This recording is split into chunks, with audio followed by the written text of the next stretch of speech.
But T-Foss has everything that you want to hear about Isaac Tesla. Tesla will be the number three receiver for the Detroit Lions. At some point this season, I'm going to predict Halloween. When y'all put on your Superman costumes and getting the kids all ready for the candy, Tesla will be the number three receiver for your Detroit Lions. That's as bold as it comes, T-Foss, and I am going to agree with you because this is a guy who, coming out of the draft this year, I told people he was so limited by his quarterback in Tavon Jackson at Arkansas, where he never was able to really pop and show you that skill set that he does have, where you're seeing it now being able to get some consistent reps, the contested catch rate, you're seeing the way that he is able to get the ball after catch and make guys miss. He's tough to tackle. He's absolutely huge, so he's tough to press off the line. I would love to see him be the Lions wide receiver 3. Well, congratulations, young fella. That's exactly what you're going to see. So, but I think he's very good. The thing I like about him, he's fast and he can post you up too. That's a dangerous combination. So he's going to make the team. He'll be the number 3 at some point. But you can't just take stuff away from a vet like Tim Patrick. You got to give him a chance, and you don't make moves like that early in the season. But at some point, if you get in trouble and you need a little bit more pass rush or pass catching, Tesla is your guy. Yeah, he is going to be an absolute spark plug. And the great thing about guys like Tim Patrick, and he said it in an interview earlier this year, he's like, I will do whatever this team needs for me to do. I will be a mentor. I will take fourth team reps. He really doesn't care what he is on this team. He just wants to be a part of it. And that's where I think it's going to be so good for a guy like Isaac Tesla, the wide receiver room that we do have right now. I think each of them have a skill that he can develop from each one of those guys. He can get his route running better from Amon-Ra St. Brown. He can learn to utilize his super speed with like JMO. And then you got a guy like Tim Patrick who can teach you the consistency of that wide receiver 3 role in this Lions offense. Yeah, no, there's good mentorship there. If they do that, everybody assumes that older players take young players under their wing and teach them everything like Grandpa does. That doesn't happen all the time. But I think in a wide receiver situation, it would. Tim Patrick seems like the kind of guy that would do that. Pass down the information. And I think even JMO's getting to that point. He came out and he said that I'm a veteran now. I got to act like I'm showing these guys how to run routes. And I think a lot of that applied to a guy like Isaac Tesla, who has the athletic upside in a way that JMO does. And I'm super excited. If by October you're telling me that Isaac Tesla is even seeing 50% of the wide receiver reps, I would be excited because he is another element to this offense. He's another true weapon. Yes, Tim Patrick is great, but he's a high floor, low ceiling wide receiver 3, where Isaac Tesla is a lower floor, but a higher ceiling where you could see another ripple of this Lions offense be and dynamic. I think Patrick made some very big catches too, so let's not sleep on him. He had good. I thought it was a good season last year, and then he made stuff when the Lions really needed him, which was great. So, but if you can bring somebody in who's a little bit better than that, what's that say about the Lions? Lions are going to be better. And I think that's where we're at as a franchise. You just got to continue to get better, and you got to not be afraid to put guys in lesser roles to improve your team. And I think that's going to come to life as well at the trade deadline when there's going to be guys available who can help this team win, and it's a matter of are you going to go out and get that guy. Yeah, and I agree with trying to get better every year, but there's only so far you can go, and then the NFL starts to punish you. They punish you with the salary cap. They punish you with lower draft picks. So I think a lot of times if you can maintain and then other teams around you go up and down, you could be in that position where you're vying for a Super Bowl. Yeah, I agree, and a Super Bowl sounds so nice. And that was two words you couldn't say in this town before. People would throw eggs at you. How dare you say that? I got in trouble for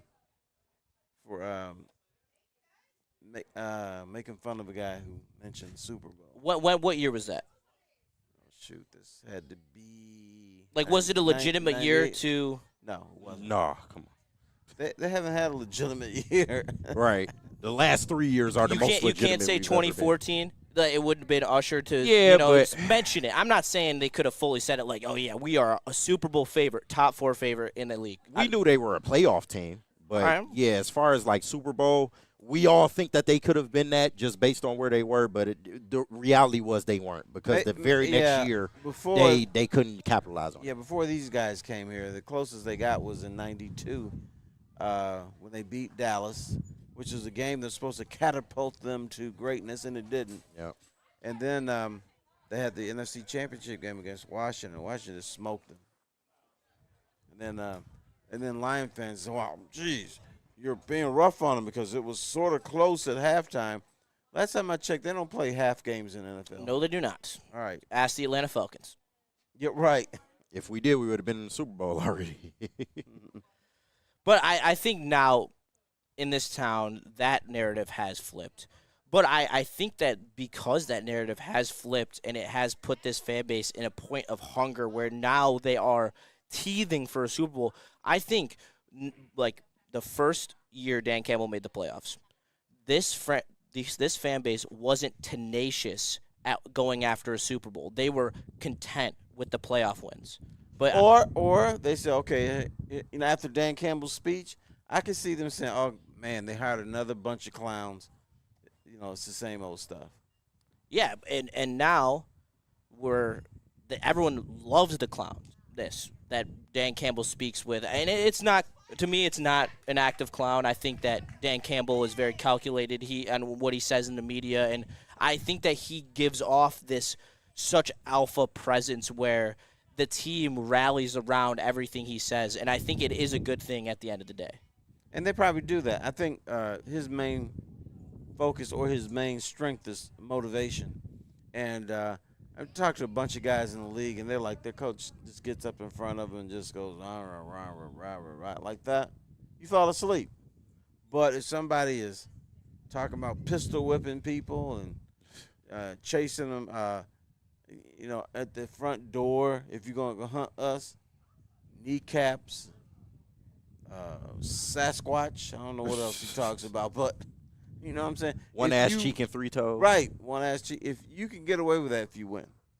Now, if he's talking that stuff and won 3 games. Oh, they would think he's an idiot. Oh, my goodness. Yeah, total idiot. Much like that first year.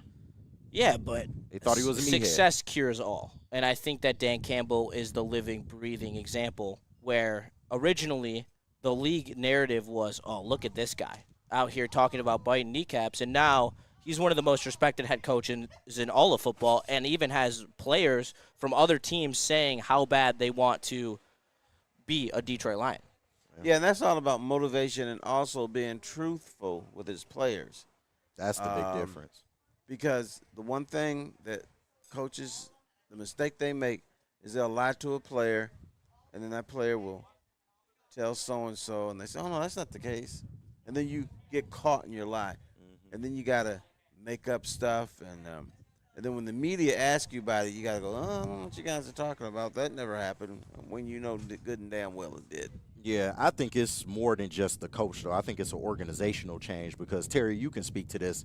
When Willie Clay was in charge, you wasn't hearing nothing. It didn't matter how much losing was going on. He wasn't going to come speak to the public. They weren't going to address things. They kept a lot of things in-house, and you didn't really know what was going on with the team at a given time, as opposed to this regime. They are honest with players, and I feel like, in terms of the NFL as a whole, they are more honest at the podium than a lot of other teams. They tell you how they feel. They tell you where they lay with certain players, and you see the results of that with some of the extensions that they make and just everything from top to bottom. They have completely flipped, like, what this organization used to be. So I think it's just more than coaching. Right, and I'm glad you brought up the extending contracts. A lot of people always, if you have a year left on the guy, why sign him now? Right. Because this organization has a history of not signing guys, and then I go to him, bitch to him, and then he's all pissed off, and he go talk to you, and you're mad because I'm not getting paid because you next. And they did that all the time. Mm-hmm. So I understand why they signed Penei Sewell earlier, because now you don't get that that gray cloud in that locker room where it looks like some man Thigpen from the Peanuts gang. Yeah. That's walking around that. You don't have that.